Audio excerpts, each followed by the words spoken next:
Welcome, everyone. Today we're jumping straight into a genuinely mind-bending cosmology that attempts to map out the exact structure of the universe. And we aren't talking about standard astrophysics here. We're looking at a deeply complex spiritual coordinate system proposed by an author named Schwuffing.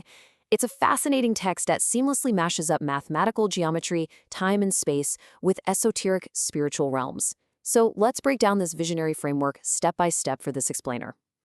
Think about human perception for a second. What if our entire universe is actually just one single quadrant on a massive cosmic graph? As you'll see in the source text, everything we know, everything we can literally touch and see, might just be a tiny, tiny fraction of a much larger, mathematically structured reality. Section 1. The infrastructure of reality. Let's look at the foundational mechanics of how this all works.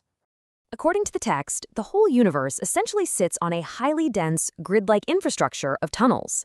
Picture a gigantic cosmic loom. You have these vertical time tunnels constantly interlacing with horizontal space tunnels. The vertical time tunnels hold both positive and negative time, so those are your pathways to actually travel to the past or the future. And crossing right through them are the horizontal space tunnels, which act as the channels to access what the author calls the 36 dimensions of space. Section 2. The cosmic coordinate system. Let's see how this basic intersection of space and time builds out into something much bigger. So, because time and space both share positive and negative directions, their intersection naturally creates a standard four-quadrant coordinate system. You know, like the graphs from high school math. We have our x and y axes generating the four flat quadrants you see here: xy, x negative y, negative xy, and negative x negative y. But if reality just stopped at these four real number quadrants, it would be a completely flat two-dimensional existence. But here's where the author introduces a total game changer: the imaginary axis. The text takes the standard imaginary number I, replaces it with the letter z, and suddenly this completely unlocks a multidimensional, non-material reality.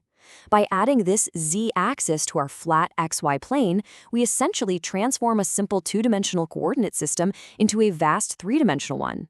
This z-axis is literally the entrance into the unseen spiritual worlds.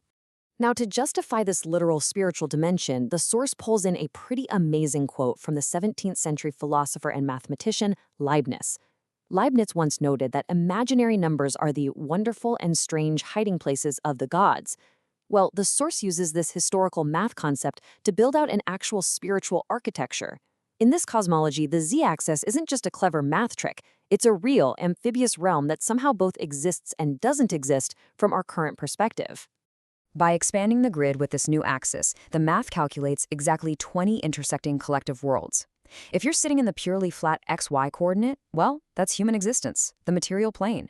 But say you move to negative x and negative y, the negative x, negative y coordinate, you actually find the world of ghosts. Take a plunge into the absolute negative depths of all three axes, negative x, negative y, negative z, and you enter the realm of demons. On the flip side, if you ascend to the pure positive of all three, the xyz coordinate, you hit the world of gods, Buddhas, and what the author calls the Celestial Islands continent. Section 3, our place in the cosmos. With 20 different worlds mathematically mapped out, we really need to understand where exactly we fit into this. Think of a standard architectural blueprint. If you're looking top-down at a 3D building on paper, it just looks like flat lines and dots, right? You have to cross-reference the top, the side, and the bottom views to actually build that full 3D image in your head. According to the author, human thinking and our spirituality are currently restricted to that flat 2D top view of the material world. We are essentially stuck in the XY coordinate, totally lacking the sensory and spiritual perspective needed to perceive the 3D depth of those other 19 worlds. To really drive this home, the author offers a brilliant analogy: the chopstick illusion. Imagine a chopstick pointing perfectly, dead straight at your eye. From that exact angle, you don't see the length of the chopstick at all. You only see a single dot, totally hiding its true depth. Similarly, the z-axis of these spiritual worlds is hidden right in front of us. Because we are looking at reality straight on, the profound depth of the z-axis just projects as a single point attached to everything else we see. It's completely hidden in plain sight. Which really makes you wonder, what depths are we currently totally blind to in our everyday lives?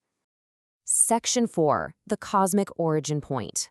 Let's dive right into the absolute center of this massive graph.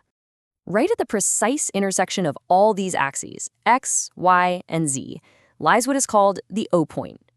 On a standard graph, that's just absolute zero. But in this specific cosmology, this 0 point is actually the domain of what the text calls the greatest creator. Every single axis, and therefore every single one of the 20 collective worlds, absolutely must pass through this exact center point. And because point O connects all 20 collective worlds, it effectively means the creator exists everywhere, all at once. But more importantly for us, it's the ultimate transit hub. Without passing through 0, an entity is totally trapped, just endlessly circling its own isolated quadrant. There is no shortcut. You simply cannot travel from the human world to any other world without passing through this absolute center. It is quite literally the anchor for all existence. Section 5. The ultimate journey. So how does one actually make that trip out of our quadrant? As we've covered, there are exactly 19 non-material worlds outside our own. To us, relying purely on our basic 5 senses, these 19 worlds seem completely illusory, totally fake. But the text flips this assumption right on its head, pointing out that they are intensely real. We just haven't opened up our spiritual perception yet. The source actually quotes the famous Buddhist concept, emptiness is form, suggesting that once our spiritual awareness is finally unlocked, the invisible space of these 19 worlds becomes tangibly real. So, transitioning out of our flat XY reality isn't random. It requires a very specific sequence. It starts with a comprehensive study of the core texts, the Chanyuan and Shufeng corpus. That leads into a deep mastery of the 8 levels of thinking and the 8 mysteries of life. Only then, once that is complete, can one's spirit body actually begin its journey down the horizontal space tunnel toward that highest XYZ world, the Celestial Islands continent.